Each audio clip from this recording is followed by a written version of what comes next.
A Map to the Muslim Middle East, Daniel Greenfield's Sultan Kanish column for Tuesday, August 7th, 2012, read by Adam Taxin. Daniel Greenfield's columns can be found at sultankanish.blogspot.com. Here is a map to the Muslim Middle East. The Muslim Middle East has three types of governments: military, tribal, and ideological. A military government is formed when senior officers take power. A tribal government is based around a group of prominent families. An ideological government is based around a party, whether it is secular or Islamist. All these governments are tyrannies. Though they may occasionally hold elections, they never open up the system. The elections serve as a means for passing from one tyranny to the next.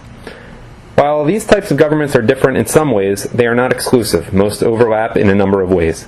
Military and ideological governments will all become tribal, as a few officers, leaders, or ayatollahs use their control of the economy to enrich themselves and their families. That is what happened in Egypt and in Iran. The Muslim Brotherhood differs from Mubarak in any number of political ways, but on a personal level, its leaders share his goal of enriching their families. Whether a new government starts out as Islamists, fascists, or socialists, these facades inevitably revert to the tribal. That is the fate of all governments in the Muslim Middle East, which do not evolve but devolve. Every Muslim leader, beginning with Muhammad, borrowed ideas brought in from outside to form a new system that became identical with the old. Muhammad borrowed from Judaism and Christianity to create the religious structure for yet another tribal government, controlled by his father-in-law. In the 20th century, the Muslim Middle East borrowed from the British Empire, France, Fascist Italy, Nazi Germany, the USSR, and the United States to create hybrid systems that were either overthrown or which devolved into tribalism with an ideological facade. Like Muhammad, the bright new ideology ends up with a bunch of relatives in charge of the loot. Muslim countries are forever at war with themselves. Military governments fear popular protests organized by ideological movements to seize power, and the ideological governments fear military coups. Tribal governments fear everyone and cripple their own military and bribe their own people to avoid being overthrown by officers or ideologues. Every government is only a few bad months away from losing power, and so every government fears being overthrown by its enemies and implements a regime of secret police and prisons. No sooner do the revolutionaries step out of prison to usher in a new era than the same thugs are rehired to torture enemies of the new regime. The victors of the Arab Spring know that another few bad months could toss them out of power as easily as the bad months put them into power. Like every other regime in the Muslim Middle East, their main priority is staying in power by making it impossible for others to do to them what they did to their predecessors. That leads to a cycle of repression broken by temporary liberalization as alliances with the opposition are explored and then abandoned because the opposition cannot be trusted not to seize power for themselves. Everyone in the region is playing rock, paper, scissors all the time, which leads to total regional paranoia and conspiracy theories. Everyone distrusts everyone else by necessity and keeps trying to guess how many fingers their rivals will put out while defending against their own weaknesses by preemptively attacking everyone else. Military governments persecute ideologues. Ideologues imprison top officers, tribals seek out military protectors, and then undermine them by backing their ideological enemies so as to stay in control of the relationship. That is what happened to us and the Saudis, who, along with the other Gulfies, depend on our protection, but undermine us by supporting terrorism and Islamization to gain the upper hand. Paradoxically, the more that the Saudis need us, the more they undermine us, much as any feral population that is dependent on the charitable welfare of the majority lashes out against that majority to the exact degree that it is dependent on it. The borders of Muslim nations are artificial and fluid. Their nationalism has no depth, no matter how often socialist ideologues borrow from European nationalism to proclaim the glories of the nation. The Muslim Middle East is not purely nomadic, but it is nomadic enough that large families stretch out across different nations, and their tribal allegiances stretch with them.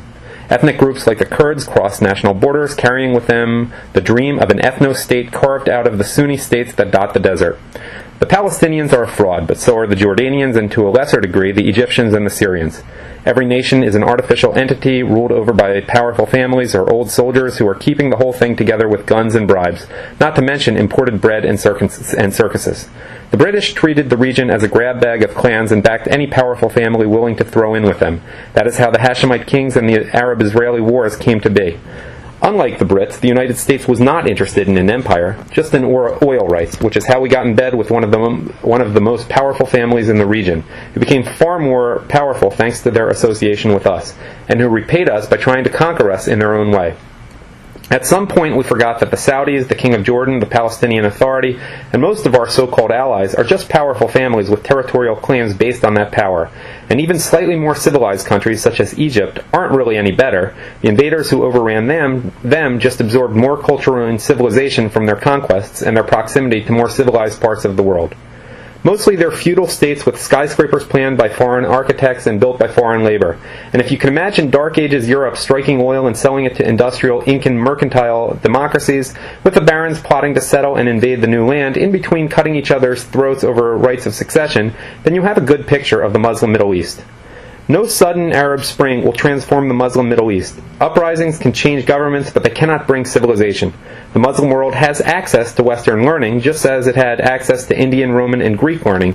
It made use of some of those ideas in a slapdash fashion, just as it made use of Judaism, Christianity, socialism, and democracy in a similar fashion. A primitive society confronted with an advanced civilization does not become civilized. It adopts some of the habits and facades of civilization in cargo cult fashion. It uses some of its tools and hybridizes some of its ideas, but all this is done in pursuit of its existing goals. Everything that the Muslim Middle East has taken in from the civilized world has been used to pursue the same goals that it was pursuing 1,000 years ago. Imagine savages buying advanced steel knives designed with space-age technology, manufactured to never rust or grow dull, then shipped by jet plane to their island where they are used to perform ritual human sacrifices so that the crops may grow. That, in a nutshell, is the relationship between the civilized world and the Muslim Middle East, except that the savages are not content to stay on their island and perform their human sacrifices only on their own tribe. The Muslim leader of today may call himself a president or prime minister. More honestly, he may call himself king. But whatever he calls himself, he is much the same figure that he was 1,000 years ago. The only place that the Muslim Middle East ever goes is backward. The great achievement of the Arab Spring was to hand over power in Egypt to Mohammed Morsi, a man who not only carries the same name as a 7th century warlord, but whose party is based on restoring Egypt to the values of that 7th century warlord as a cure for the damaging modernism of civilization. And those values are tribal power, ownership of women, repression of outsiders, and Muslim power under a caliph god whose fondest wish is that Muslims will one day get around to conquering the world in his name. The true Allah, of course, is Mohammed Morsi, as it once was Muhammad, as it was Saddam, the Ayatollah Khomeini, and 1,000 other clerics, warlords, presidents, prime ministers, imams, and great men of endless titles. Allah is whoever is at the top, whoever tells the clerics what to say, until he is toppled by the soldiers, clerics, merchants, terrorists, socialists, dissidents, old guardists, or some combination of all of them. And then there will be a new caliph god, a new Allah. Since all Middle Eastern Muslim power structures devolved to the tribal, personal power is the only power that matters, and personal power is a zero-sum game. No one can trust anyone else, because the only rule that counts is that the one with the most toys wins.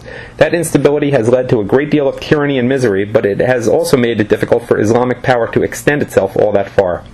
Personal power is limited to a single tyrant and his feudal underlings. A highly effective conqueror can push his borders outward, but the whole thing inevitably collapses into broken emirates and then into backwardness and decay. The conquest may impose Islam on a population, but that just dooms the people under the yoke of the Quran to be less competent, less innovative, and more backward than their neighbors. A Muslim conqueror may begin by raiding infidels for plunder and glory, but usually ends by turning on his rivals in a conflict that creates deep fractures and divisions, some which, like Sunni and Shiite, last to this day. Despite all the professions of faith, the jihad devolves into tribal power, and Muslim kills Muslim for a chance at the golden throne. Feral populations invariably do more harm to each other than to their enemies. This is small comfort to those who fall prey to them, but it is a reminder of the innate limitations of human evil.